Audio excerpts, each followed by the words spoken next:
When corn is in season, after the first delicious weeks of corn on the cob, I start to wonder what else I can do with it.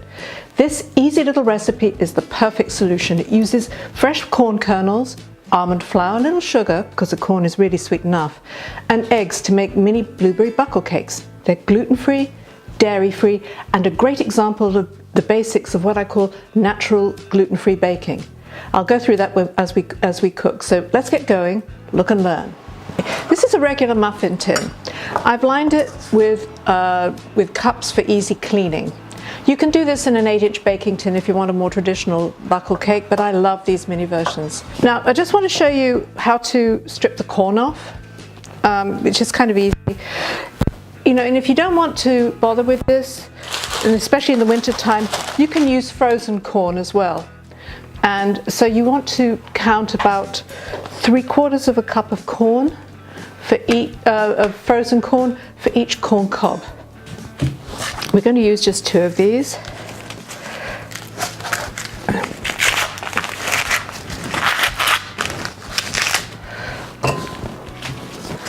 Now, the best way to strip them off, not this stuff, which is everybody knows how to do that. But when you're actually shucking getting the kernels off, it's always a good idea to do it straight into a bowl. Because I find that the corn kernels can go flying all over the kitchen otherwise. Okay.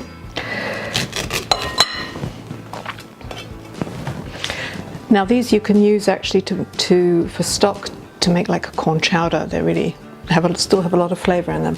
This is a pretty regular blender.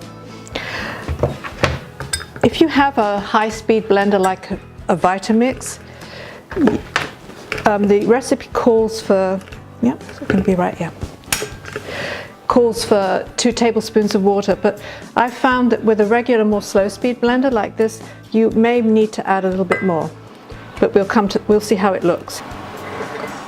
You can see how juicy the corn is. When you use frozen corn too, again, you may need a little bit more water because it's a little bit drier than fresh. It's a little bit drier than fresh corn.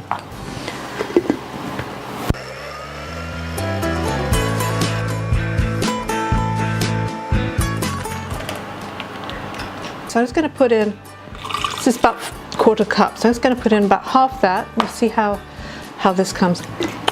So sweet already. That's it. Now, I've made this with both frozen and fresh corn, and the frozen corn tends to end up a little bit chunkier. Okay, so that's when you may need the extra water. I don't think we're going to need it for this. I've got this. I love this. This is kind of like fabulous old style sifter. You don't need to use something like this, but I'm going to sift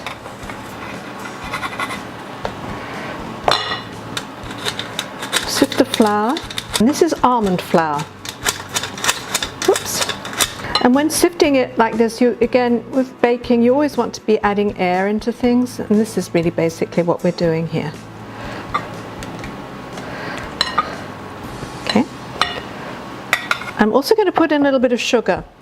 This is only a couple of tablespoons because the corn is so sweet it doesn't really need it. Now I'm just going to put all of that in together.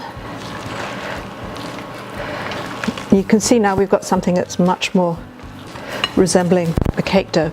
So now we're going to do the eggs.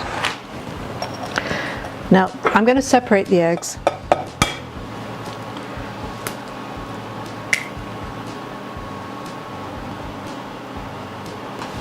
Put the yolks into the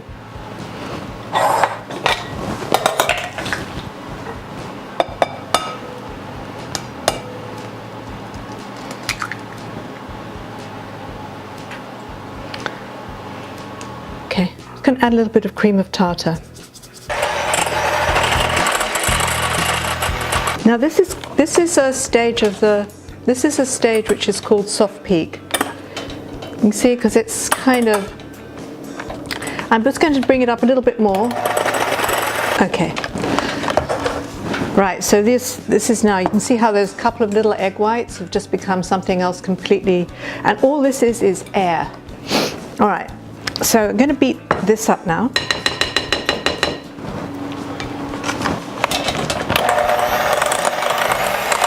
Not least, I'm going to put in coconut oil. It's about 1/3 of a cup. So now you can see we've got like a really kind of easy cake batter, and the coconut oil just adds really delicious flavor, and it makes it dairy free too, which is kind of great. So now I'm going to add the egg white to this. Now the best way to do the egg white, and every recipe will show you, uses this method will show you how to do it, is just put it like a couple of tablespoons in and beat it, just kind of fold it in quite quickly. What this does is it lightens up the batter. Now we're going to put the whole lot in. Okay?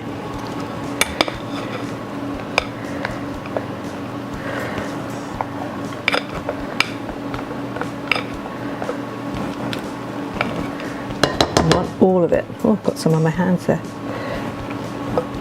Okay. All right, now what you do is you just fold it in.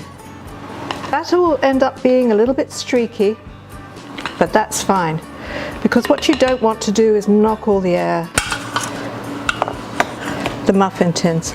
These will go to be about 2/3 of a cup in here. Whoops.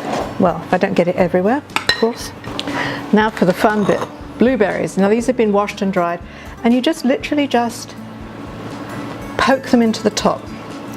You can usually get about 6 to 8 in each one of these. It depends on how many blueberries you want.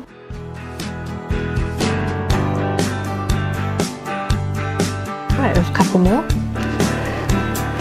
I'm going to just taste one. Want this huge one? That feels good. Oh my God.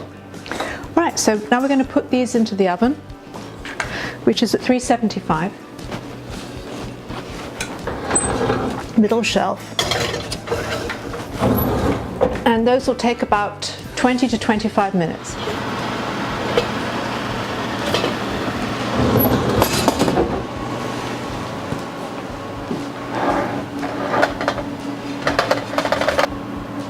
Yeah, and it's come out clean. It's got a few crumbs sticking to it.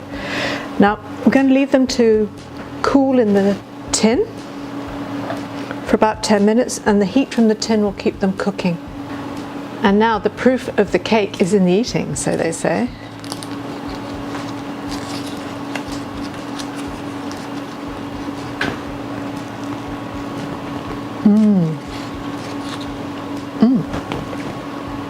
Worth waiting for.